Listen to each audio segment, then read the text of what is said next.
The name patch sits on the kitchen table like a ghost refusing to leave. October 14th, 2026. Early morning light crawls through the window and catches the faded white thread spelling out Callahan on dirty blue cloth. The letters are almost gone, now worn soft by 2 decades of fingers tracing them by rain and dust and highway miles. Sullivan Garrett is 84 years old. His hands shake when he reaches for the patch. Not from age, though, there's plenty of that in his bones. The shaking comes from somewhere deeper, from the same place that makes him do this every year on this exact date. He picks up the patch and holds it to the light. The fabric is tissue thin now. Another year or two and it'll disintegrate completely. But not today. Today it's still here, still real, still proof that 23 years ago, a boy in a uniform made a choice that changed everything. Sully closes his eyes and the years fall away like shed skin. October 14th, 2003. He was 68 years old then. Old enough to know better. Too old to still be riding, Marlene kept telling him. Too old to still be wearing the patch of the Iron Wolves Motorcycle Club. Too old to keep choosing the road over the woman who'd stood beside him for 40 years. The morning of the accident started the way most mornings started back then. Coffee at 5. Marlene already up, already dressed in her nurse's scrubs, already looking at him with that particular mixture of love and exhaustion that wives get when they've been married long enough to know exactly how the same fight is going to go. She didn't say anything at first, just poured his coffee and set it down harder than necessary. The cup made a sharp sound against the table. Sully knew what was coming. They'd been circling this conversation for months. Axel called last night, she said finally. Her voice was flat, practiced. Club ride this weekend. Toys for tots. I know. You going, it's for kids, Marlene. Everything's for kids, or veterans, or fallen brothers. There's always a reason. Sully wrapped both hands around his coffee cup and said nothing. What could he say? She was right. There was always another reason. The Iron Wolves weren't an outlaw club. They'd never been about crime or violence or any of the things people assumed when they saw the patches and the leather and the bikes. They were about brotherhood, about showing up when someone needed help, about being the kind of men who kept their word even when it cost them something. But try explaining that to a woman who'd spent 40 years watching you leave. Marlene sat down across from him. She was 65 years old. Still beautiful in that way that had nothing to do with youth and everything to do with strength. Retired nurse. 3 decades of night shifts and double shifts and covering for people who didn't show up. She'd earned her rest, earned the right to ask her husband to stay home. I need you to choose, she said. The words hung in the air between them like smoke. Choose what, me or the club? Sully looked at her, really looked. Saw the tiredness in her eyes, the fear she was trying to hide. She wasn't asking him to give up riding. She was asking him to prove she mattered more than the patch on his back. Marlene. I mean it, Sully. I can't do this anymore. I can't sit here every weekend wondering if you're coming home. I can't keep being the woman who gets the phone call. It's not like that. It's exactly like that. Bobby died last year. Crushed between 2 cars on the interstate.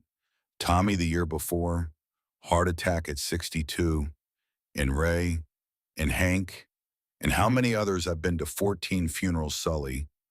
14 brothers I watched you bury. When do I get to stop counting? She wasn't crying. That was somehow worse. If she'd cried, he could have held her, could have promised it would be okay. But she was past crying. Past promises. I love you, Sully said. I know, but love isn't the question anymore. She stood up, kissed the top of his head, left for her shift at the hospital. Sully sat alone in the kitchen and listened to her car pull out of the driveway. He thought about going after her, thought about calling Axel and saying he couldn't make the ride, thought about a lot of things. Instead, he finished his coffee and went out to the garage. His bike was a 1973 Harley-Davidson FLH. He had owned it for 30 years. Rebuilt the engine twice. replaced every part at least once. It wasn't the fastest bike, or the newest, or the prettiest, but it was his. Every scratch and dent told a story. Every mile was memory. He ran his hand along the tank and thought about what Marlene had said. Choose. The problem was, it wasn't really a choice. The bike, the club, the brotherhood. It was who he was. Asking him to give it up was like asking him to give up breathing. But maybe breathing wasn't worth it if you were doing it alone. Sully stood in the garage for a long time. Then he made a decision. He'd go for a ride, clear his head, think things through. And when he got back, he'd talk to Marlene. Really talk. Figure out a way to make this work that didn't require him to cut out a piece of his soul. He threw his leg over the bike and kicked it to life. The engine roared, that beautiful, terrible sound that made his chest tight every single time. He didn't know it would be the last time he heard it for 4 months. Didn't know that 60 miles away, a construction worker named Tommy Vickers was sitting in a bar at 11 in the morning working on his third beer in his third DUI. Didn't know that in 45 minutes their lives would collide on a 2-lane highway outside of town in a way that would destroy them both and save them both and prove that sometimes the universe doesn't care about your plans. Sully Road. The highway was empty, mid-October, Tuesday afternoon. Most people were at work. The sky was that particular shade of blue you only get in fall, sharp and clean and endless. The air smelled like dying leaves and distant smoke. He wasn't heading anywhere in particular, just riding, letting the road unspool beneath him, letting the wind strip away everything except the moment. He was thinking about Marlene when the truck crossed the yellow line. It happened fast and slow at the same time, the way accidents always do. 1 second the road was clear. The next second, there was a flatbed pickup in his lane doing 60 miles an hour. Sully had maybe 2 seconds to react. He yanked the handlebars right, felt the bike slide beneath him, felt the world tilt sideways. The truck clipped his rear wheel. Physics took over. The bike went one direction. Sully went another. He remembered the sky flipping over. Once, twice. Remembered his bike sliding past him with sparks coming off the tank. Remembered thinking very clearly, this is how it ends. Then he hit the ditch. The impact drove the air from his lungs. He felt something give in his chest. Something wrong, something sharp. He tried to breathe and couldn't. Tried to move and couldn't. Looked down and saw metal. Twisted metal from some piece of roadside debris. Punched through his leather vest. Punched through his ribs, punched into places that shouldn't have holes in them. Blood was pouring out of him. He could feel it, warm and thick and wrong. He tried to call for help, but his voice wouldn't work. Tried to reach for his phone, but his arms wouldn't move. He was lying in the ditch looking up at that perfect blue sky and thinking about Marlene, about how she'd been right, about how the last thing he'd said to her was, I love you, but he'd still chosen the bike. About how she was going to get that phone call after all. He thought about his daughter Katie, thought about the brothers he'd buried, thought about all the miles he'd ridden and all the things he'd seen, and how none of it seemed to matter very much when you were bleeding out in a ditch. The pain was unbelievable, like nothing he'd ever felt, like his chest was on fire and full of broken glass and collapsing in on itself all at the same time. He was going to die here. He knew it with absolute certainty. Then he heard the siren. A patrol car appeared at the edge of the road. Single unit, no ambulance, just a cop responding to a call about an accident. The car stopped and a young officer got out. Maybe mid-20s, clean cut, fresh uniform. He looked at the scene and Sully could see him processing. Drunk driver in the truck, biker in the ditch, blood everywhere. The officer's radio was screaming. Dispatch, loud and insistent. Unit 7, stand down, ambulance en route, ETA 18 minutes, do not approach. Repeat, do not approach. The officer looked at the radio, looked at Sully, looked back at the radio. Sully tried to say something, tried to tell him it was okay, tried to say he understood if the kid followed protocol and waited, but all that came out was blood. The officer took one step toward the ditch, stopped. His hand was on his radio. His face was doing something complicated. Fear and training and something else. Something deeper. Then he made a choice. He ripped off his uniform shirt, literally tore it off his body, buttons flying. He jumped into the ditch and pressed the shirt against the hole in Sully's chest.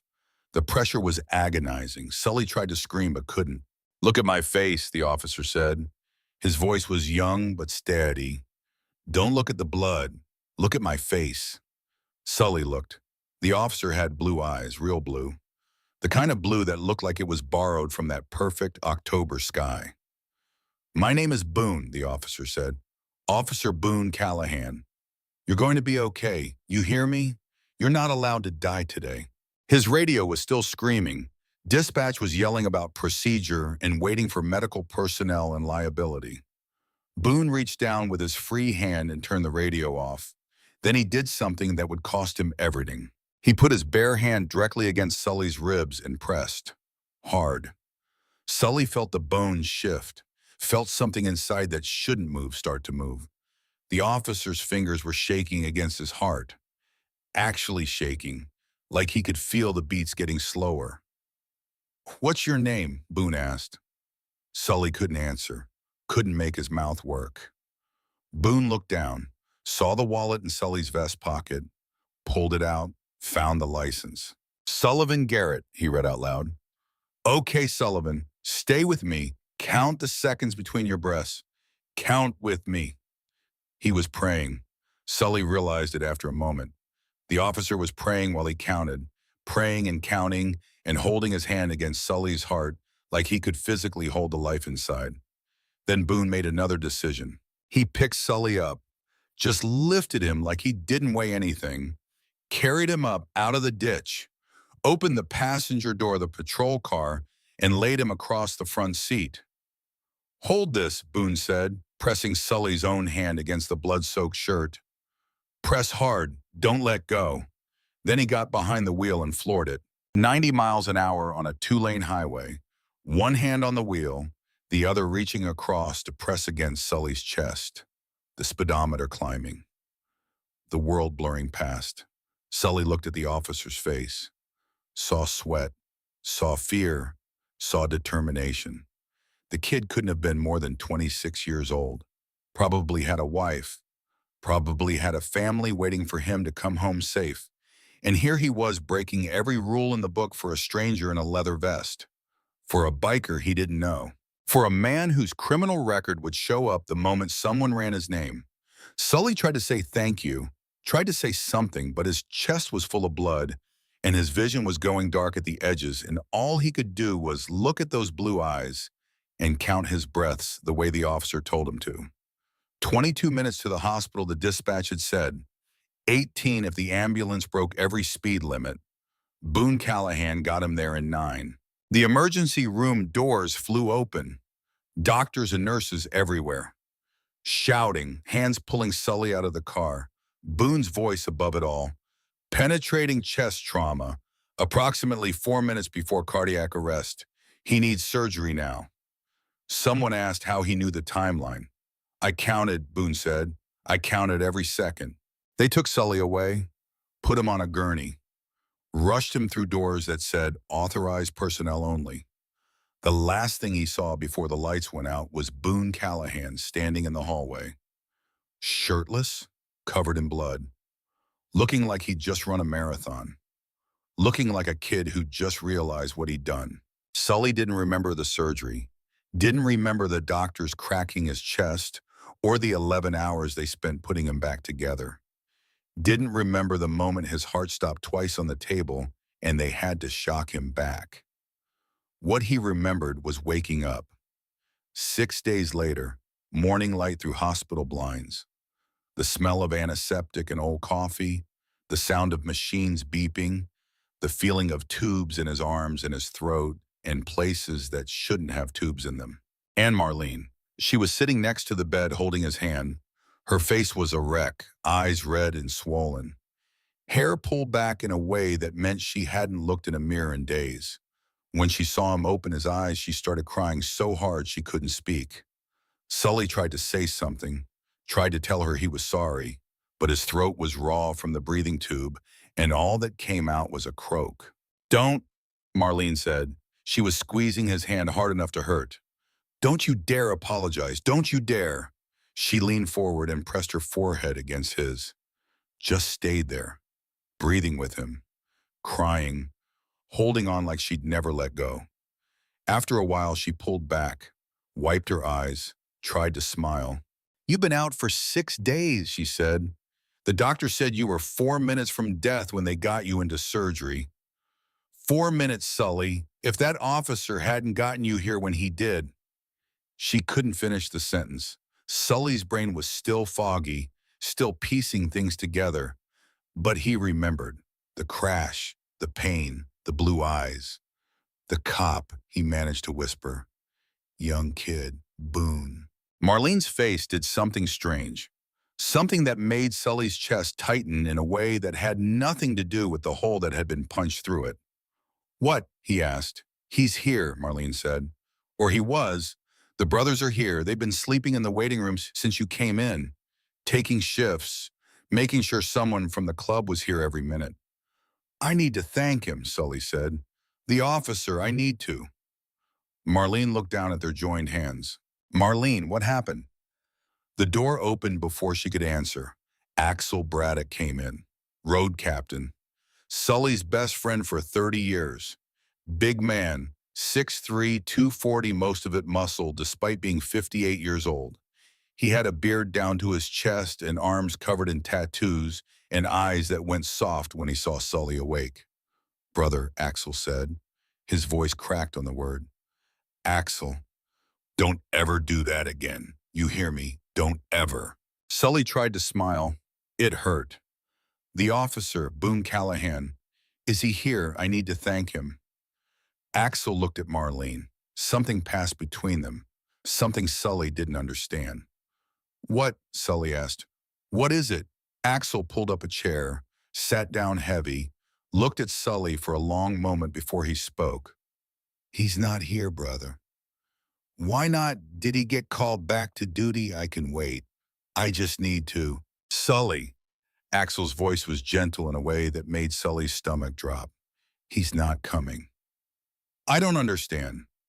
"The department let him go." The words didn't make sense. Sully heard them, but they didn't connect to anything real. He looked at Marlene, back at Axel. "Say that again." "Officer Boone Callahan was terminated 3 days ago, effective immediately." "Terminated?" "Yes." "For what?" Axel took a breath. "For saving your life." The room went very quiet. The machines kept beeping. The fluorescent lights kept humming, but everything else stopped. "That's not possible," Sully said. "Violation of procedure. Transporting a wounded civilian in a patrol vehicle without authorization. Disabling his radio during an active call. Failing to wait for proper medical personnel." Each word hit like a fist. "That's insane," Marlene said. Her voice was shaking. "He saved Sully's life. The doctor said so. 4 more minutes and—" "I know," Axel said. "Then how can they fire him for that?" Axel looked at Sully, really looked at him. "They ran your record, brother." And there it was. Sully closed his eyes, felt something crack open inside him that had nothing to do with the metal that had punched through his chest. "The bar fight," he said, 1989. "Assault charges, dropped, but it's still on your record." "That was 14 years ago. Guy came at Bobby with a broken bottle. I stopped him. And the possession charge from 73. Dismissed. I was 23 years old and stupid. Charges were dismissed." "Doesn't matter, it's on paper, and on paper you look like exactly the kind of man a clean young officer shouldn't risk his career for." Sully opened his eyes. The ceiling was white and blank and offered no answers. "They made an example," Axel said quietly. "Department's been cracking down on what they call cowboy behavior. Officers thinking they know better than protocol. They wanted to send a message. Don't bend the rules. Don't think for yourself, especially not for men who wear leather and ride loud bikes and have records. That boy saved my life, Sully said. He saved my life and they fired him for it. Yes, because of me, because of my record. It's not your fault, brother. But it was. Sully knew it was. That officer, that kid with the blue eyes who turned off his radio and pressed his bare hand against Sully's ribs and driven 90 miles an hour to keep him breathing. That kid had lost everything because Sully had been stupid enough to get in a bar fight 30 years ago. I want to see him, Sully said. Sully, I want to see him, Axel. I need to look that boy in the eye and tell him I'm sorry. The doctors aren't going to let you out of here for at least 2 weeks. You've got tubes in places I don't want to think about. I don't care. Brother, you can barely sit up. I don't care. Marlene squeezed his hand. Sully, please, you need to heal. You need to rest. That boy threw his whole career into a ditch to drag me out of one. The least I can do is thank him. After you heal. Now. It's not possible. Sully looked at his wife, saw the fear still there, saw the love, saw the woman who'd given him 40 years and asked for so little in return. I killed his career, Sully said quietly. I need to make it right. You didn't kill anything, Axel said. The department did. The system did. He wouldn't have been there if I hadn't been on that road. Wouldn't have made that choice if I hadn't been bleeding out. This is on me. Sully, it's on me, Axel. Nobody said anything for a while. The machines beeped, the lights hummed. Somewhere down the hall, someone was crying. Finally, Axel stood up. I'll find him, he said, when you get out of here, when you're strong enough. I'll find Officer Callahan and we'll make this right. The whole club. We'll figure something out. Sully nodded, felt tears burning in his eyes. 68 years old, lying in a hospital bed with a hole in his chest and tubes in his arms, crying because a stranger had cared enough to save him and lost everything because of it. Still breathing, brother, Axel said softly. It was what they always said, the club motto, the reminder that another day above ground was a victory. But right now, breathing didn't feel like much of a win. 4 months later, Sully stood in front of a trailer 40 miles outside of town and understood what losing everything looked like. The grass was tall, knee-high in some places, the kind of tall that meant nobody had mowed in months. The porch was rotting, actual rot, boards soft and gray and sagging in the middle. There was a pickup truck in the driveway with expired tags and a cracked windshield. This was where Officer Boone Callahan lived now. It had taken Sully those whole 4 months to find him. 4 months of healing and rebuilding and fighting with his body to get strong enough to ride again. 4 months of the department stonewalling. 4 months of Boone's academy buddies being polite but tight-lipped. 4 months of dead ends and closed doors. Finally, a paramedic who'd been on the scene that day had slipped Axel an address, off the record, with a warning that the kid wasn't doing well. Sully had rebuilt his bike, gotten strong enough to throw his leg over it, gotten clearance from the doctors, even though Marlene had begged him to wait another month. He couldn't wait. The guilt was eating him alive. Every day he woke up breathing was another day that kid wasn't wearing a badge. Every mile Sully rode was a reminder that Boone Callahan had given up his career for a stranger who didn't deserve it. Sully had knocked on the wrong door first. Neighbor, elderly man with suspicious eyes and a shotgun leaning just inside the doorway. Looking for Boone Callahan, Sully had said. The old man had looked at Sully's vest, his patches, his beard. You one of them, one of who? Bikers, like the one Officer Callahan saved. I am the one Officer Callahan saved. The old man's face had softened, just a little. He's next door, but I'll tell you right now, he's not in a good way. What do you mean? His wife left, took the baby, went to Phoenix, I think, maybe 3 months ago. He works nights at the warehouse, drinks during the day, mostly keeps to himself. Each word had landed like a punch. Baby, Sully had asked. Little girl, maybe 6 months old when they left. He hasn't seen her since. Now Sully stood in front of the trailer and thought about turning around. Thought about getting back on his bike and riding away. Thought about letting this go. The kid had made his choice. Sully had made his.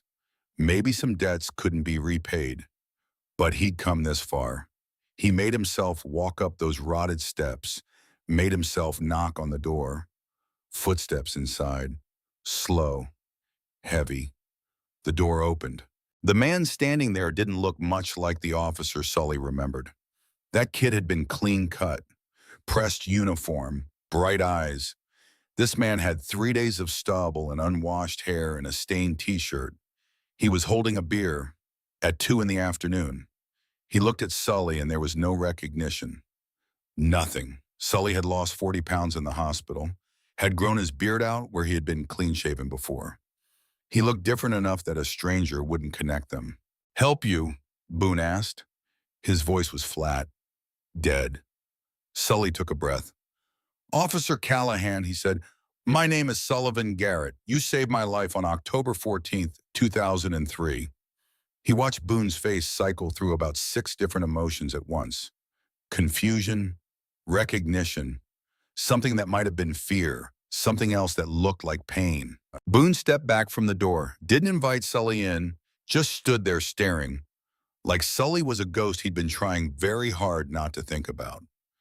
"I came to say thank you," Sully said. Boone's hand tightened on the beer bottle. His jaw worked. For a moment, Sully thought he was going to close the door. Thought he was going to tell Sully to leave and never come back. Then Boone said something that broke Sully clean in half. "I don't regret it, sir." His voice cracked on the word regret. "I want you to know that. Whatever happens to me, however this all ends up, I don't regret it." And Sully understood. This boy had been standing in front of his bathroom mirror every morning for 4 months, saying those exact words, trying to convince himself they were true, trying to make peace with the fact that he'd traded his badge and his wife and his daughter and his future for a stranger's life, trying to believe it had been worth it. Sully stood on that rotting porch and felt the weight of those words settle into his chest like lead. The kid's voice had cracked, actually cracked, like he'd been holding on to that sentence for so long it had worn grooves into his throat. "Can I come in?" Sully asked. Boone looked back into the trailer. Sully could see him calculating, weighing, probably looking at the mess inside and wondering if he had the energy to care what a stranger thought. Finally, he stepped aside. The trailer smelled like old food and cigarettes and something else, something that smelled like giving up. The kitchen table was covered in pizza boxes and beer bottles. The sink was full of dishes. In the corner of the living room, there was a baby seat, pink fabric with little elephants on it, empty, dust settling on the straps. Boone saw Sully looking at it and turned his face away. "I keep meaning to put it in storage," he said. "Haven't gotten around to it." Sully sat down at the kitchen table without being invited, moved a pizza box to make room. Boone stood near the counter, still holding his beer, still looking like a man who'd been ambushed by his own past. "Tell me what happened," Sully said. "The whole thing, from your side." Boone took a long drink from the bottle, set it down, picked it up again. "You don't want to hear this." "I do." "You really don't." "Son, I spent 4 months tracking you down. I'm not leaving until you tell me." Boone laughed. It wasn't a happy sound, more like something being forced out under pressure. "Fine," he said. "You want the whole story. Here it is." He sat down across from Sully, looked at his hands. The call came in around 2:15, Tuesday afternoon. Dispatch said motorcycle accident, possible fatality, drunk driver fled the scene. Told me to respond and secure until the ambulance arrived. ETA was 18 minutes. His voice was flat now, cop voice, the voice of someone reciting facts to distance themselves from feeling. "I got there in 6, saw the truck in the ditch. Driver passed out drunk behind the wheel. Saw your bike about 30 yards down the road. Saw you." He stopped, took another drink. You were in bad shape, worse than bad. There was metal sticking out of your chest and blood everywhere, and I could hear you trying to breathe. It sounded like drowning. Sully remembered that, remembered the sound of his own lungs failing. Dispatch was in my ear telling me to wait, saying the ambulance was coming, saying not to move you because of spinal trauma protocol. But I could see you had maybe 10 minutes before you bled out, maybe less. Boone looked up, met Sully's eyes for the first time since he'd walked in. I hesitated, he said. I want you to know that.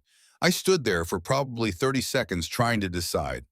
I saw your vest, saw the club patch, and I thought about all the things they tell you in the academy, about how bikers are dangerous, about how they're criminals, about how you don't risk yourself for people who chose that life.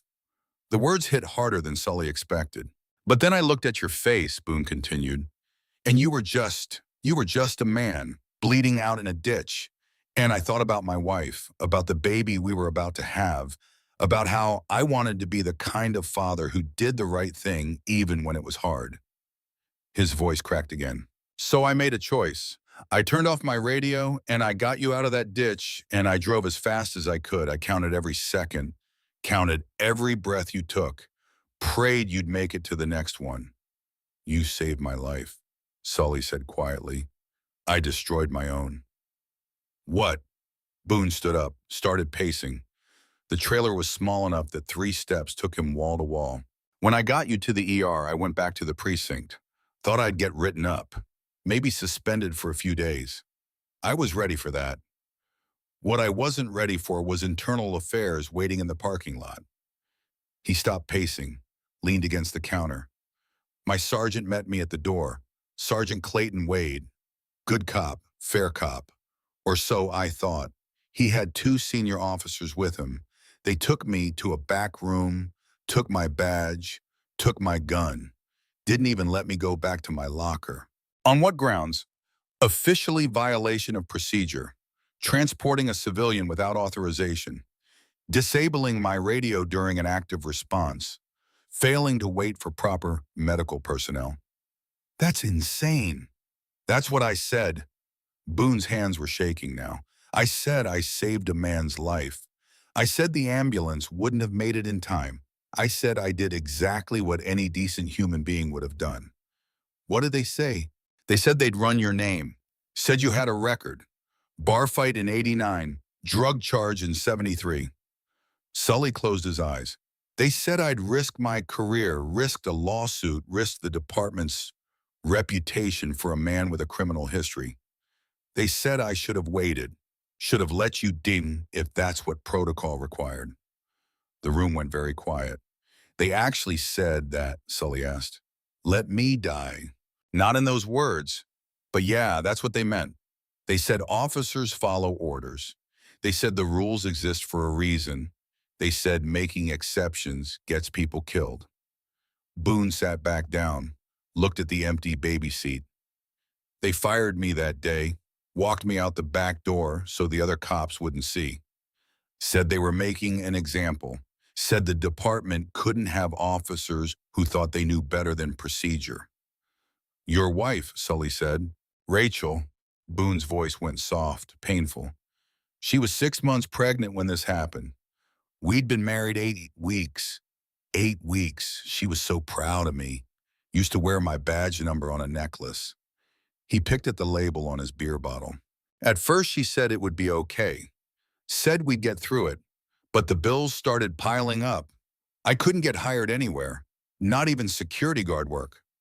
Turns out getting fired from the police department for insubordination doesn't look great on a resume.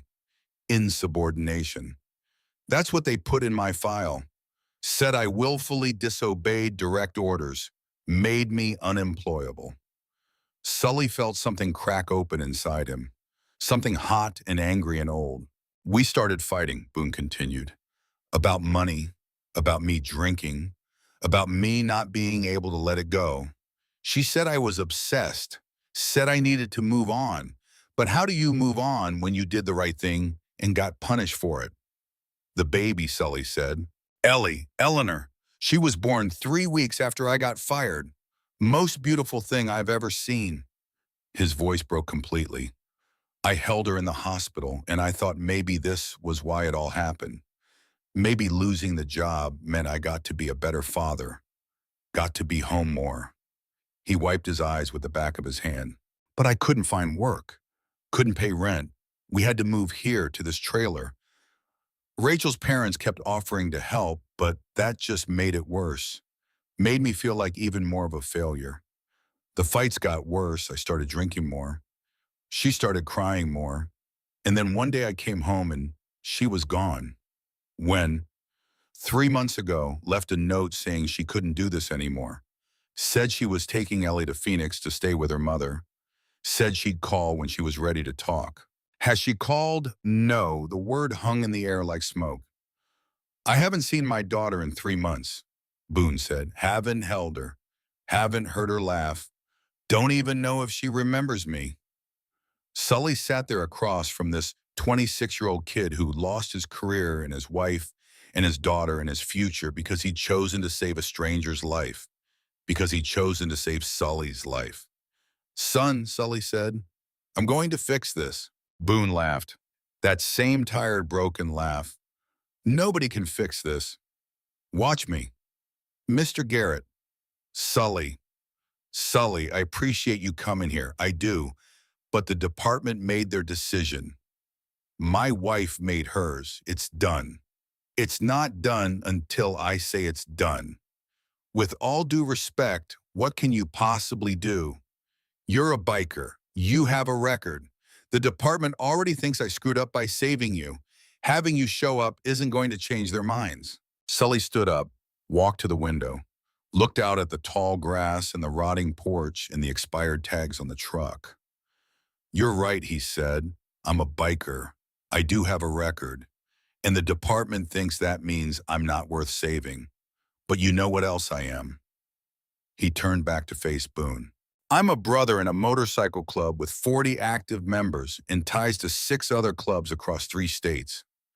I know a lawyer who specializes in civil rights cases. I know a journalist who's been looking for a story like this for 10 years. And I know how to make noise. Noise won't bring back my badge. Maybe not, but it might make them regret taking it.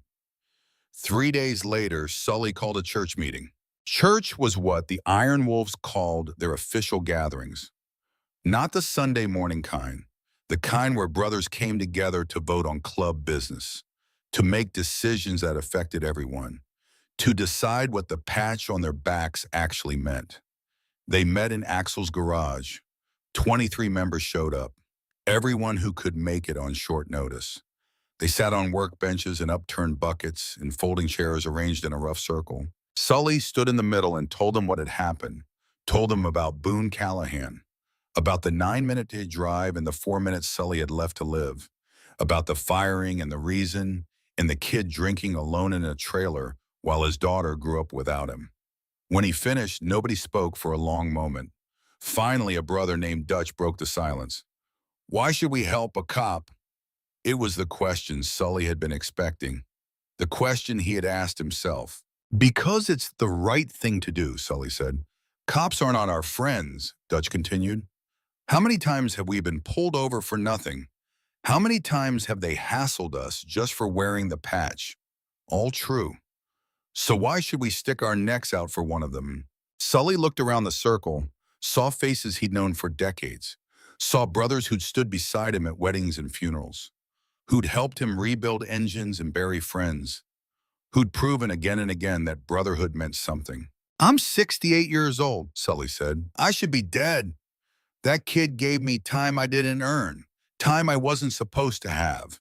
He gave me a chance to make things right with my wife, a chance to see my grandkids grow up, a chance to stand here today and ask you for help. He paused, made eye contact with each man in turn. We talk about brotherhood, about loyalty, about being there when it counts. Well, this is when it counts. That boy lost everything because he chose humanity over procedure, Because he looked at a man in a ditch and saw someone worth saving even when the rule book said otherwise. He didn't know you were one of us when he pulled you out, Axel said quietly. Exactly. He saved me because it was the right thing to do, not because of who I was or what I represented, because it was right. Dutch shook his head. Department won't listen to us. We're just bikers to them. Then we make them listen. How we get loud, we get public. We make this story so big they can't ignore it. Another brother, younger guy named Kyle, spoke up. What are you proposing? I'm proposing we fight, Sully said. We get a lawyer, we get the story out there. We put pressure on the department until they have to answer for what they did. That's going to cost money, someone said. I'll pay it, Sully said. Every cent if I have to. You don't have that kind of money, brother. Then we raise it. We do what we always do. We come together. Axel stood up. Road captain. His vote carried weight. I'm in, he said. That kid deserves better than what he got. If we can help, we should. Me too, said another voice. Then another, then another. Dutch was the last holdout. He sat there chewing his mustache and thinking. Fine, he said finally, but I want it on record that I think this is crazy. Noted, Sully said. The vote was 18-4 in favor, not unanimous, but enough. What do you need from us? Axel asked. I need someone who knows a good civil rights lawyer. I know a woman, Axel said. Catherine Brennan. She's defended brothers in 3 different clubs. Smart, tough, doesn't back down. Can you call her? Already done. Set up a meeting for tomorrow. Sully nodded, felt something shift in his chest, something that felt like hope. We're also going to need press, he said. Catherine Brennan was 52 years old and looked like she'd been fighting uphill battles her entire life. She met Sully and Axel at a diner on the edge of town, ordered black coffee, and got straight to business. Tell me everything, she said. Sully told her, start to finish. The crash, the save, the firing, the criminal record. Boone's wife leaving, the baby in Phoenix, all of it. Catherine took notes on a yellow legal pad. Her handwriting was small and precise. When Sully finished, she looked up. This is good, she said. Good. From a legal standpoint, the department overreached, terminating an officer for saving a life, especially when that life would have been lost otherwise, is going to be hard to justify. Can we win? In court, maybe, but court takes time, years potentially, and costs money you probably don't have. So what do we do? Uh-oh. Catherine tapped her pen against the pad. We make it so expensive for them to keep fighting that settling becomes the cheaper option. We file a wrongful termination suit. We get discovery. We find out exactly why they fired him and who made the call. And we make sure everyone knows about it. Everyone. Press, public, other cops. We make this story so big they can't bury it. How do we do that? Catherine smiled. It wasn't a nice smile. It was the smile of someone who'd learned how to use the system's own weight against it. I know a journalist, she said. Thomas Reed was 45 years old and worked the investigative desk at the City Chronicle. He'd been a reporter for 20 years, had won awards for stories about police corruption and civil rights violations, had a reputation for being fair, but relentless. He met Sully at the same diner 3 days later. Catherine says you've got a story, he said. I do. Tell me, Sully told him. Reed recorded everything on his phone, asked questions, pressed for details, wanted to know about the timeline about what Boone had said about the department's official reason for the firing. When Sully finished, Reed sat back and whistled. This is going to piss a lot of people off, he said. Good. I need to verify everything. Talk to the ER doctor. Get the hospital records. Interview Officer Callahan. Will he talk to you? Only one way to find out. Reed drove out to the trailer that same afternoon, knocked on Boone's door. The kid answered, looking like he hadn't slept in days. Officer Callahan. Not anymore. My name is Thomas Reed. I'm a reporter with the Chronicle. I'd like to talk to you about what happened on October 14th. Boone started to close the door. Mr. Garrett sent me, Reed said quickly. Boone stopped. The biker you saved. He told me everything. I want to help. How? By telling your story, by making sure people know what you did and what it cost you. Boone looked at Reed for a long moment. Then he stepped aside and let him in. The article ran on the front page 2 weeks later. Officer fired for saving biker's life. Below the headline was a photo of Boone in his uniform, smiling, young, full of hope. Next to it was a photo of Sully's crash scene, the motorcycle on its side, the ditch, the blood. The article laid out everything: the 9-minute drive versus the 18-minute ambulance, the ER doctor's statement that Sully had 4 minutes to live, the department's decision to fire Boone for violating procedure, the revelation about Sully's decades-old criminal record, and at the bottom a quote from Sully. Officer Callahan had 4 minutes to make a choice. He chose to save my life. The department chose to destroy his. You tell me which one deserves to be punished. The response was immediate and overwhelming. Letters flooded the newspaper. Emails crashed the department's server. Veterans groups called for an investigation. Other police officers, active and retired, spoke out. Some supported the department, said rules existed for a reason, said Boone had been reckless and had gotten what he deserved. But more people were angry, angry that a hero had been punished, angry that the system valued procedure over human life, angry that a man's decades-old bar fight mattered more than the fact that he'd been dying in a ditch. The department released a statement. Chief Daniels, Clayton Wade's older brother, gave a press conference. Officer Callahan violated direct orders, he said.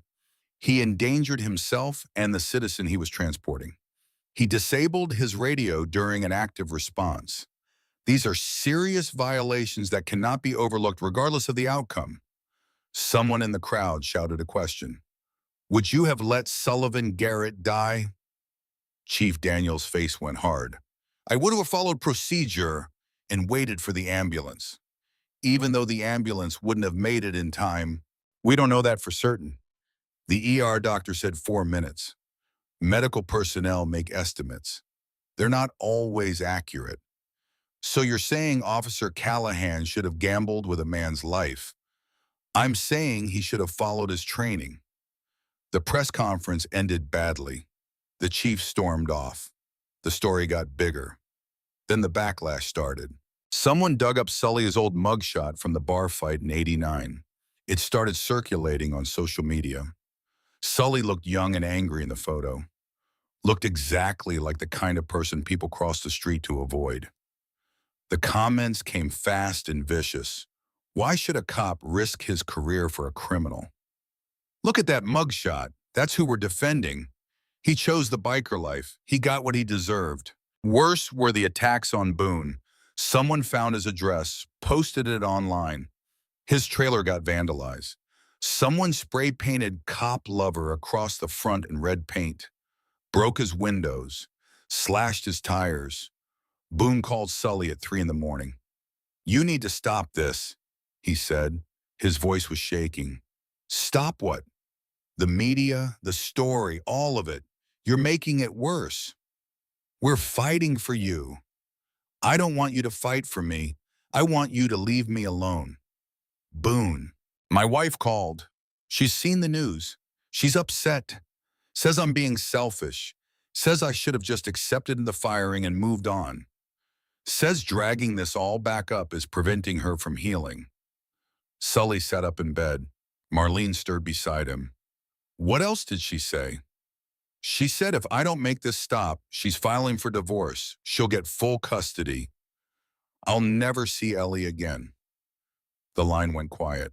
I'm sorry, Boone said. I know you're trying to help, but I can't lose my daughter. She's all I have left. He hung up.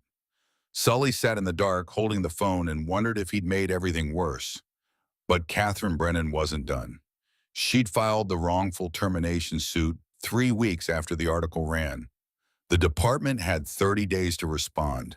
They did so with a motion to dismiss, said Boone had no case, said the firing was justified.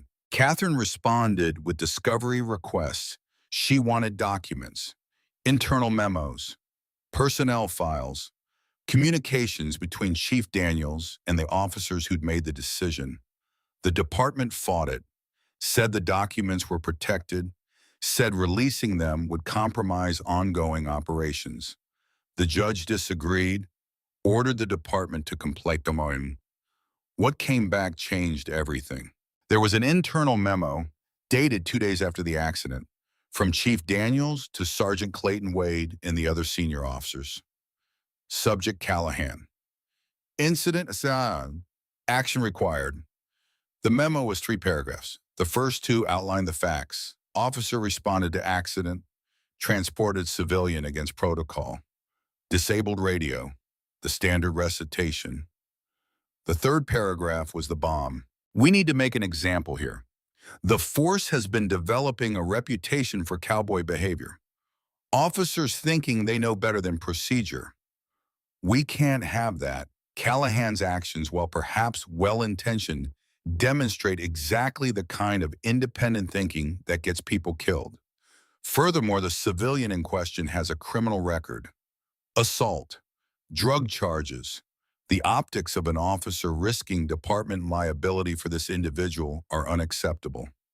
Recommend immediate termination. Send a message.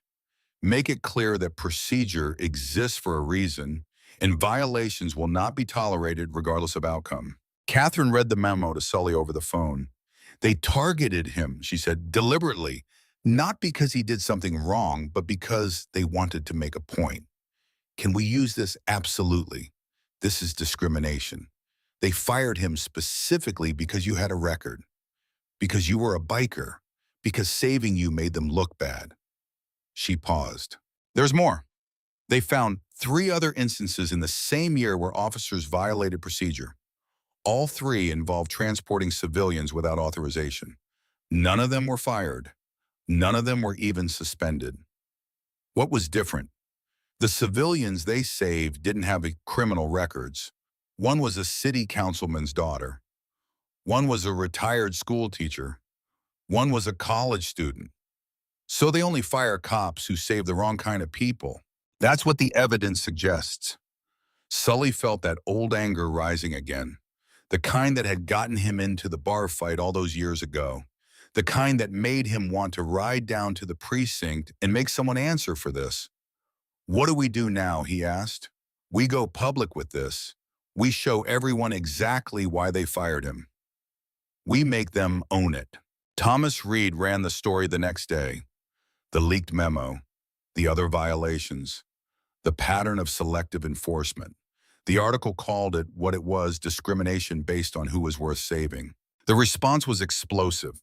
The mayor's office released a statement saying they were investigating. The police union split. Some officers supported the chief, others called for his resignation. Veterans groups organized protests.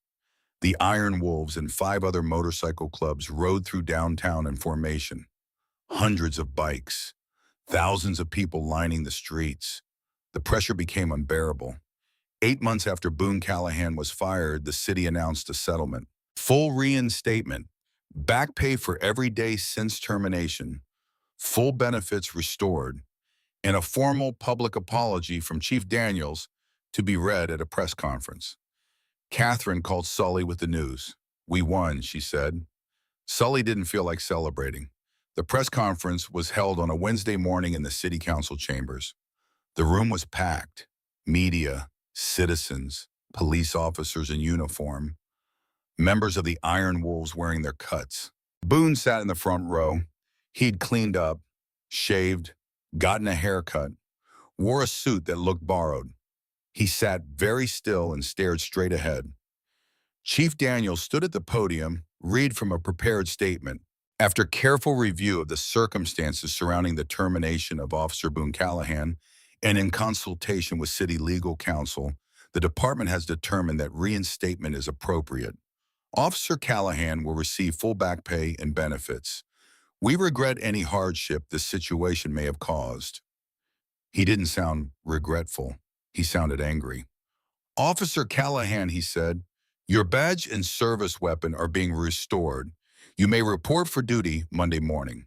The room erupted in applause, people standing, cameras flashing. Boone sat completely still. Chief Daniels stepped away from the podium. The ceremony was over, except Boone stood up. He walked to the podium. Chief Daniels looked surprised, tried to step back in. Boone held up a hand. May I say something? The chief looked like he wanted to refuse, but the cameras were rolling. The room was watching. Go ahead. Boone looked out at the crowd, found Sully sitting in the third row. 8 months ago, Boone said, I made a choice. I saw a man dying and I decided that his life mattered more than my career, more than procedure, more than any rule in any book. His voice was steady now, clear. The department punished me for that choice. They took my badge. They took my livelihood. They told me I was wrong, that I should have followed orders, that I should have let Sullivan Garrett die. That's what the rules required. Someone in the crowd started to clap. Others joined in. Chief Daniels' face went red. But here's what I learned, Boone continued. The badge didn't make me save that man. Being a man did. Being human did. Choosing to value life over procedure did. He reached into his jacket pocket, pulled out his badge, the one they just returned to him. I appreciate the apology. I appreciate the back pay, but I don't want this anymore. He set the badge on the podium. I don't need permission to help people. I don't need a rule book to tell me when someone's worth saving. And I don't need a badge to be the kind of man I want to be. The room went completely silent. I'm resigning, effective immediately. Thank you for the opportunity to serve, but I'm done serving a system that punishes people for being decent human beings. He walked off the stage. The room exploded, reporters shouting questions, people on their feet, Chief Daniels standing at the podium looking like he'd been hit by a truck. Sully pushed through the crowd, caught up with Boone in the hallway. Son, what did you just do? Boone turned. He was crying, but he was smiling too. I chose myself, he said. For the first time in 8 months, I chose myself. You walked away from everything we fought for. No, I walked towards something better. He pulled an envelope from his other pocket, showed it to Sully. I used the back pay to buy a plane ticket. I'm flying to Phoenix tomorrow. I'm going to sit down with Rachel and show her all of this. The news coverage, the support, the fact that people believed what I did was right. And I'm going to tell her I'm done being a cop. I'm going to become a paramedic instead. A paramedic? I can save people without someone else's rule book telling me when to stop. Without politics, without worrying about optics or liability. Just helping people. Sully looked at this kid who'd lost everything and somehow found himself in the rubble. That's good, son. That's real good. Boone wiped his eyes. Thank you, he said, for everything, for fighting when I couldn't, for believing I was worth it. You saved my life. Least I could do was return the favor. They stood there in the hallway while chaos erupted behind them. Two men who had saved each other in different ways. Who'd learned that sometimes the right choice is the one that costs you everything and gives you back something you didn't know you needed. Boone left the next morning for Phoenix. He came back 3 weeks later with his wife and daughter and a future that didn't require him to choose between being good and following orders. Boone Callahan came back from Phoenix with his family on a Tuesday morning in late spring. Sully was in his garage rebuilding a carburetor when Axel called to tell him they were at the diner on Route 7.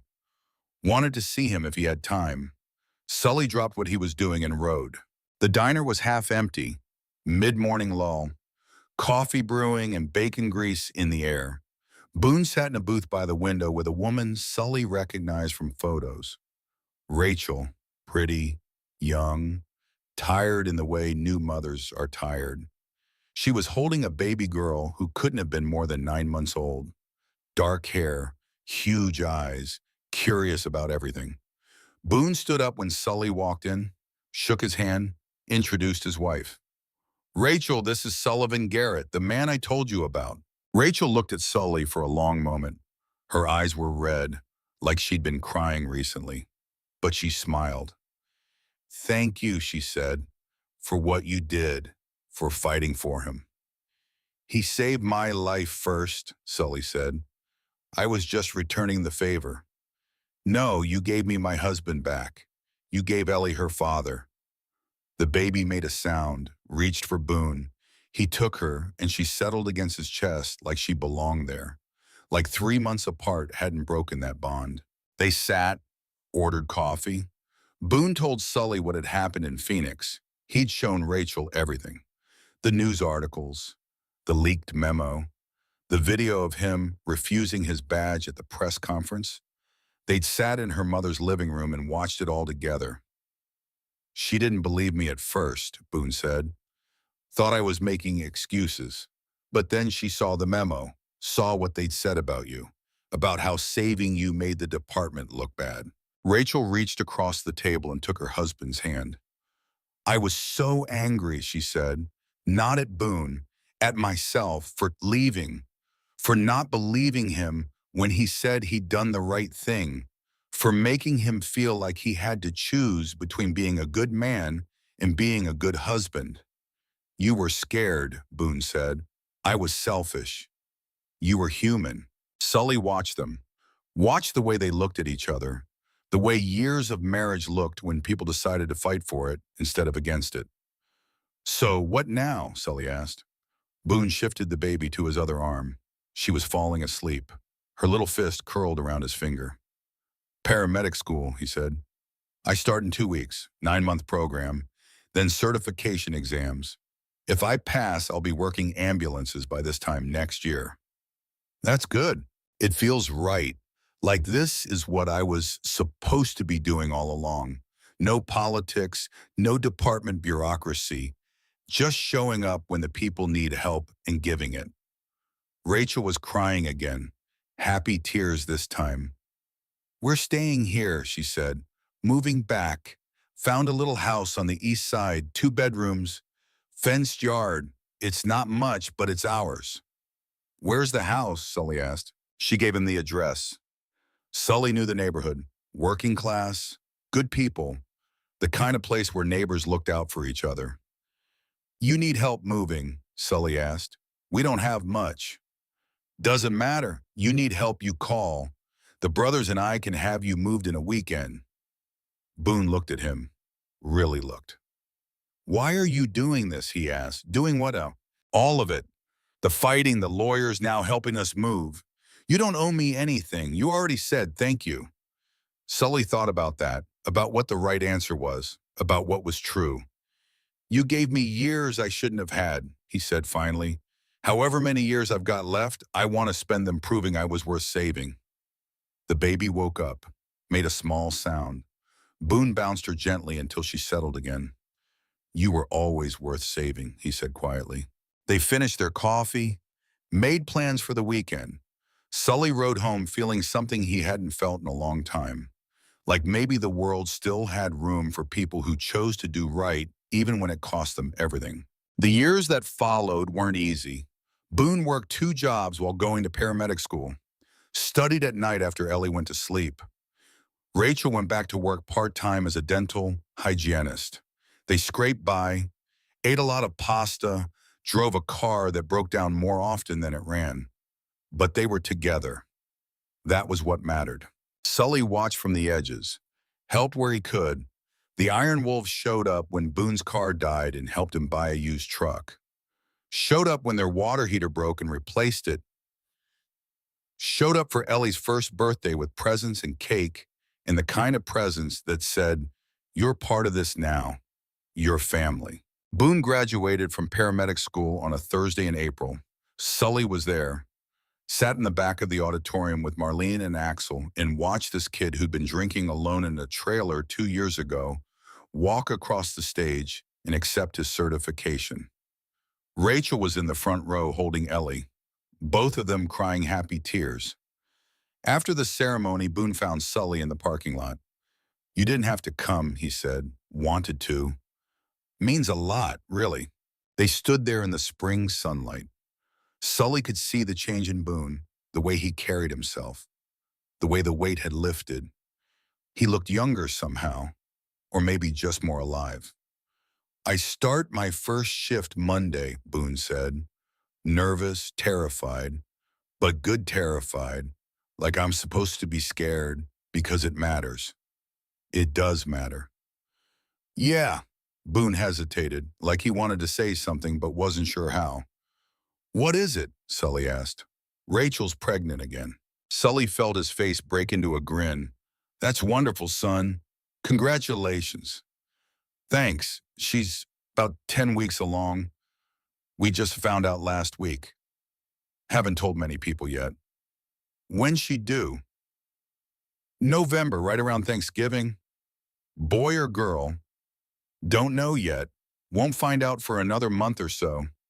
They talked for a while longer, about names they were considering, about how Ellie was going to be a big sister, about the future that kept getting brighter.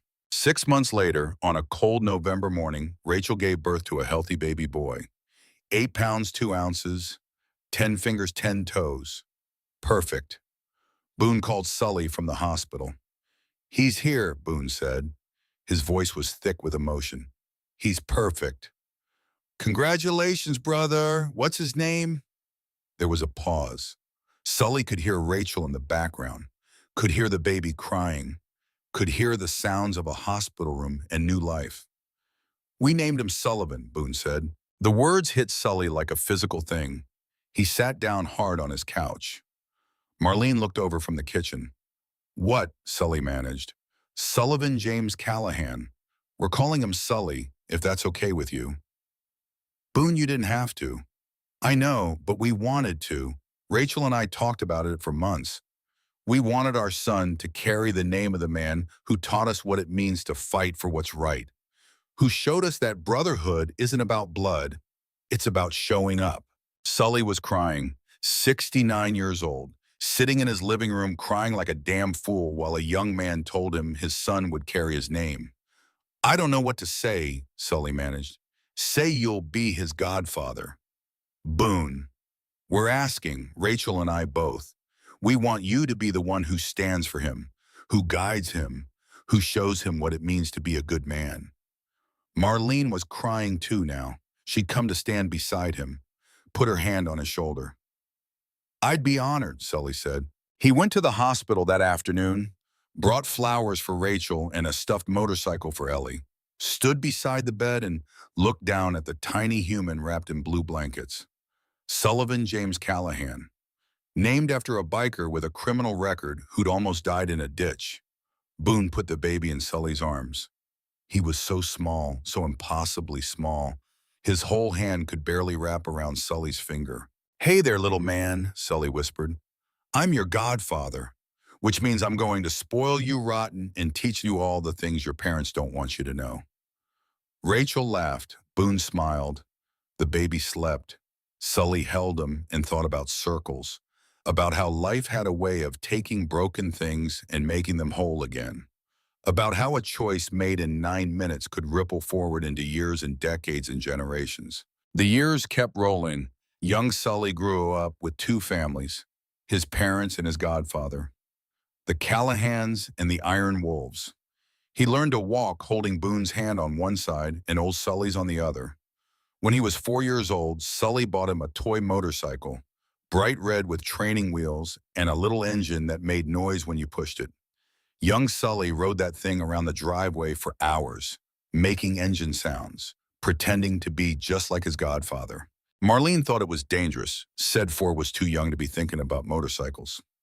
Sully disagreed, said it was never too early to learn about freedom. They compromised. The boy could have the toy bike, but he had to wear a helmet, even in the driveway. Young Sully wore that helmet everywhere. To the grocery store, to the park, to bed sometimes. Boone sent Sully photos. The kid asleep with his helmet on and his toy bike parked next to his bed. Those were good years. The best years, maybe. Sully was in his 70s, but he felt young, Felt like he'd been given a second chance at everything. His relationship with Marlene was better than it had been in decades. She'd retired from nursing. They spent more time together, rode together sometimes.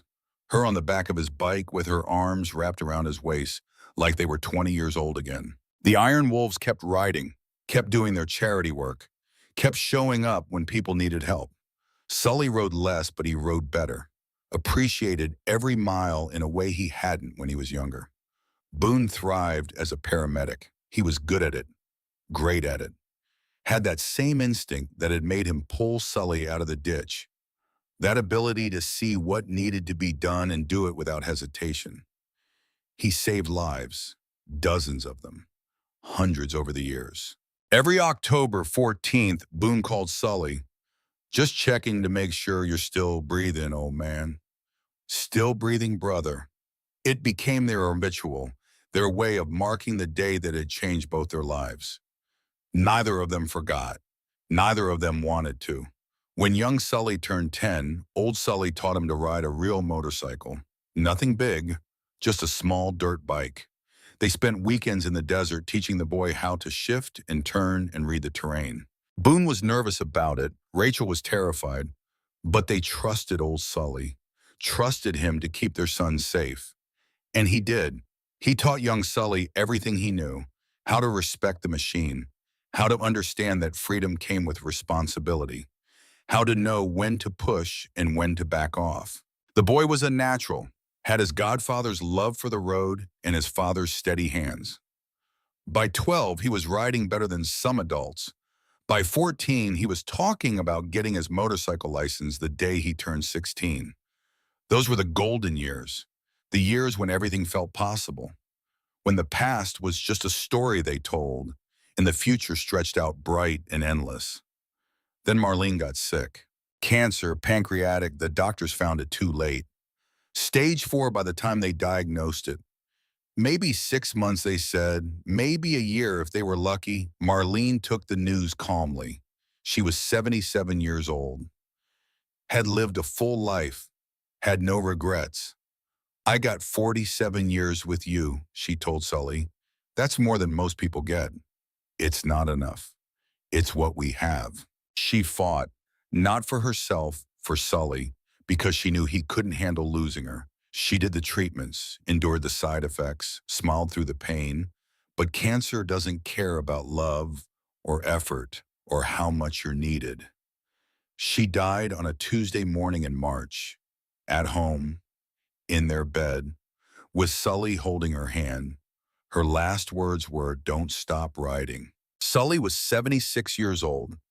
He'd buried brothers, buried friends, buried his parents and his sister, and too many people to count. But losing Marlene broke something in him that didn't heal. Boone sat with him at the funeral, didn't say anything, just sat. Young Sully sat on Sully's other side, 14 years old now, almost a man. He held his godfather's hand and cried quietly. The Iron Wolves came out in force. 40 bikes, full colors. They formed an honor guard, road escort to the cemetery, stood at attention while they lowered Marlene into the ground. Sully thought about not riding anymore, thought about selling the bike, thought about giving up. But Marlene had said, "Don't stop," so he didn't. He rode more after she died, not less. Rode to feel close to her, rode to remember the good years, rode because it was the only thing that made sense anymore. Boone worried about him, called every day, stopped by the house, made sure Sully was eating, made sure he wasn't drinking too much, made sure he knew he wasn't alone. "You've got family," Boone said. "You've got us. You've got young Sully. You've got the brothers." "I know. So don't disappear on us." "I won't." And he didn't. He kept showing up, kept riding, kept being the godfather young Sully needed, kept being the brother the Iron Wolves counted on. The years kept moving. Young Sully got his motorcycle license at 16, got his first real bike at 17. A used Harley, not as old as his godfather's, but old enough to have character. Old Sully helped him rebuild the engine, taught him how to tune the carburetor, how to adjust the chain, how to make the machine sing. They rode together, godfather and godson, two Sullys on two bikes. Boone sometimes rode with them, Rachel too occasionally. Ellie had her own bike by then. The whole family rode. It was everything old Sully had ever wanted. This makeshift family that had come together in blood and brotherhood and choices made in 9 minutes that rippled forward into decades. When young Sully turned 18, old Sully gave him his colors, an honorary patch for the Iron Wolves. The boy wasn't a full member, too young, but he was family, and the patch said so. Young Sully cried when old Sully pinned it on him. "I'll make you proud," the boy said. "You already have." Those were the good years again, different from before, quieter maybe, but good. Then old Sully started feeling tired. Not normal tired, deep tired, the kind that sleep didn't fix. He ignored it at first, told himself it was age. He was 83 years old, entitled to be tired. But the tiredness got worse, started losing weight, couldn't eat without feeling sick. Boone made him go to the doctor. The diagnosis came back quick and brutal. Pancreatic cancer, stage 4, same thing that had taken Marlene. The doctor said 6 months, maybe less. Sully took the news the way Marlene had, calmly, with acceptance. "I'm 84 years old," he told Boone. "I should have died in that ditch 16 years ago. Everything since has been borrowed time." "Don't talk like that. It's true, you gave me 16 years I didn't earn. That's more than most people get." Boone was crying, trying not to, but failing. "You're not done yet," he said. "Maybe not, but I'm close. We can fight this. There are treatments. I'm tired, son, so tired. I don't want to spend my last months in hospitals fighting something I can't beat. I wanted to ride while I still can. Want to see my family. Want to bust out to go out on my terms." Boone understood, didn't like it, but understood. They didn't tell young Sully right away. Waited a few weeks, wanted to figure out how to say it, how to prepare an 18-year-old boy for losing his godfather. When they finally told him, young Sully took it hard, said it wasn't fair, said there had to be something they could do. Old Sully held him while he cried. "Life's not about fair," Sully said. "It's about what you do with the time you get. And I got more time than I deserved. Got to know you, got to watch you grow up, got to see you become the kind of man your father is. That's worth everything." The cancer moved fast. By summer, Sully was too weak to ride. By fall, he was in hospice. They set him up in a facility that looked like a hotel. Private room, big windows, comfortable bed. The brothers visited in shifts, made sure someone from the club was there every day. Axel came most days, sat and told stories about the old times, about rides they'd been on, brothers they'd known, lives they'd lived. Young Sully came every day after school, did his homework in the chair beside the bed, sometimes read aloud, sometimes just sat quietly.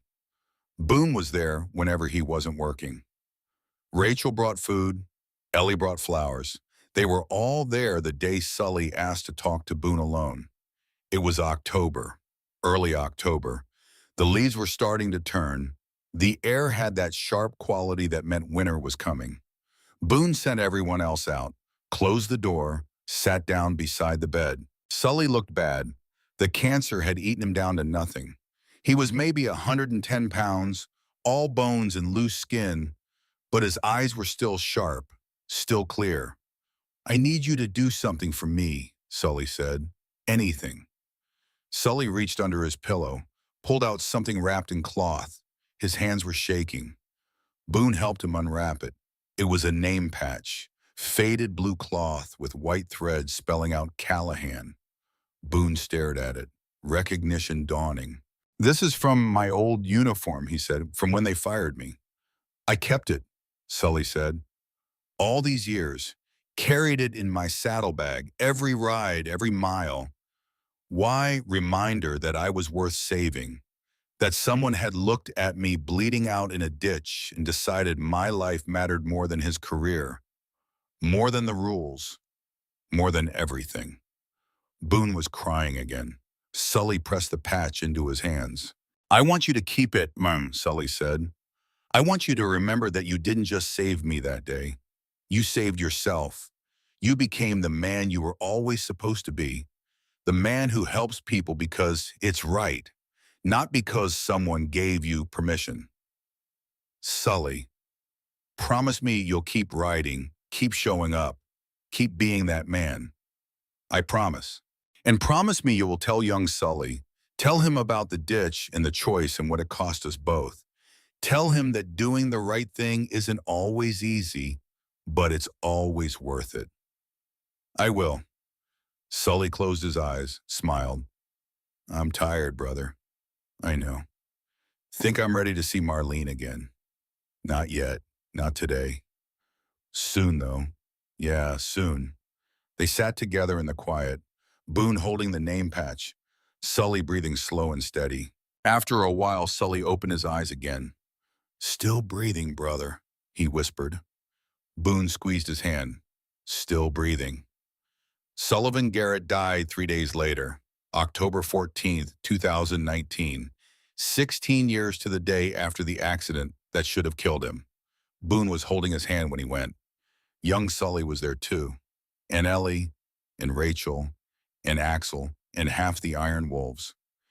He went peacefully, no pain, no fear, just a long exhale and then stillness.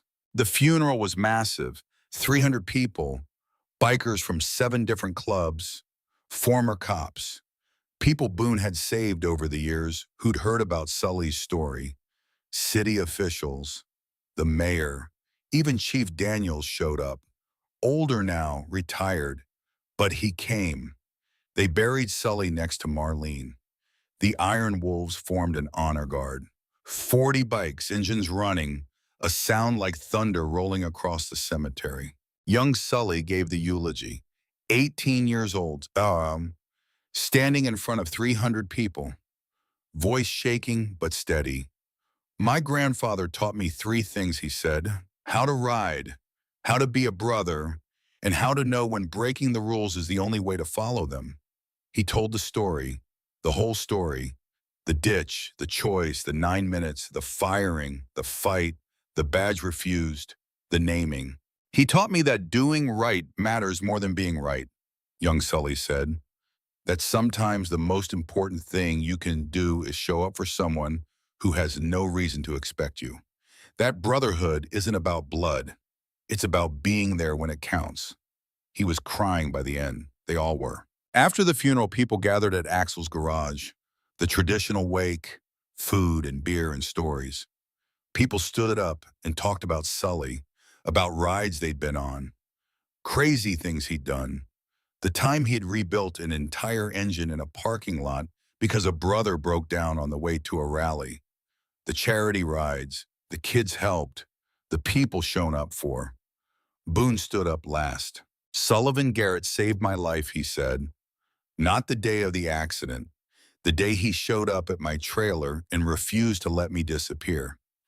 He taught me that being saved isn't a one-time thing. It's something you do for each other. Over and over, for as long as you both keep breathing. He pulled out the name patch, held it up so everyone could see. He carried this for 16 years, every ride, every mile. Now I'm going to carry it. Reminder of what we meant to each other. Reminder that the best things in life come from the hardest choices. October 14th, 2026, 7 years after Sully's death. Boone Callahan wakes before dawn. The house is quiet. Rachel's still sleeping in the bedroom they've shared for 23 years now. The kids long grown and gone. Ellie with her own family across town. Young Sully sharing an apartment with 2 other EMTs near the firehouse where he works. Boone goes to the kitchen and opens the drawer where he keeps it. The name patch. His name. Callahan in thread so faded it's barely visible anymore. The fabric tears a little more each time he unfolds it. One day soon, there won't be anything left but memory. But not today. Today, it's still real. He lays it on the table, sits, waits for the sun. This is how he marks October 14th. Every year, the same ritual old Sully taught him without words. The same way Sully used to sit in this exact quiet, holding this exact cloth, remembering the choice that saved him and changed everything. Now it's Boone's turn to remember, to carry it forward. He's 49 years old, still a paramedic, still saving lives, still choosing humanity over procedure every single shift. The job has given him 23 years of purpose, 23 years of showing up when people need help, 23 years of being the man Sully believed he could be. The coffee finishes brewing. Boone pours a cup. Black, the way Sully used to drink it. Footsteps behind him. Young Sully. Not so young anymore. 21 years old now. Tall like his father. Strong like his godfather. He's got a key to the house. Lets himself in sometimes when he knows what day it is. Thought I'd find you here, young Sully says. Coffee's fresh. Young Sully pours himself a cup, sits across from his father, looks at the name patch on the table. Tell me again, he says. Boone smiles. He's told the story 100 times. 1,000 times. We'll tell it 1,000 more. October 14, 2003, he begins. I was 26 years old, 3 months out of the academy, married 8 weeks. Your mother was 6 months pregnant with your sister. He tells him about the ditch, about the blue October sky that looked like it went on forever, about a man bleeding out who should have died, about the choice to turn off the radio and drive 90 miles an hour with one hand on the wheel and the other pressing against the stranger's heart, about the 4 minutes, about everything that came after. When he finishes, young Sully has tears in his eyes. Same as always. The story never gets old, never loses its power. He was worth it, young Sully says. Everything you lost. He was worth it. I didn't lose anything, Boone says. I found everything. The front door opens. Ellie comes in with her husband and their 2-year-old son. They named him Sullivan, the third one, the legacy continuing. Rachel comes out of the bedroom, makes breakfast. They sit together around the kitchen table. 3 generations. This family that came together in blood and choice in 9 minutes that changed the course of lives. Boone picks up the patch one more time, holds it to the light the way old Sully used to. The thread is almost invisible now. Another year and there won't be anything to hold. But the story will remain. The choice will remain. The brotherhood will remain. He sets the patch back on the table, closes his eyes, says the words out loud. Still breathing, brother. Young Sully echoes it. Still breathing. Then Boone stands, folds the patch carefully, puts it in his work bag. He's got a shift in an hour. Someone out there is having the worst day of their life. Someone needs help. Someone needs saving. And Boone Callahan will show up. He'll make a choice. The same choice he made 23 years ago. The choice to value life over procedure. To be human before being professional. To save someone because it's right. Because that's what Sully taught him. That's what the patch means. That's what brotherhood looks like when you strip away everything else and get down to the truth. He drives to work, the sun rising over the city, the world waking up to another October 14th, another year above ground, another chance to prove that the 9 minutes matter, that the choices we make ripple forward into years and decades and generations, that sometimes the person you save is yourself, and somewhere beyond the morning light, beyond the reach of time and pain, and all the things that end, old Sully rides eternal. Marlene on the back of his bike, both of them young again, both of them free, the road stretching out endless ahead of them, still breathing, always breathing, forever.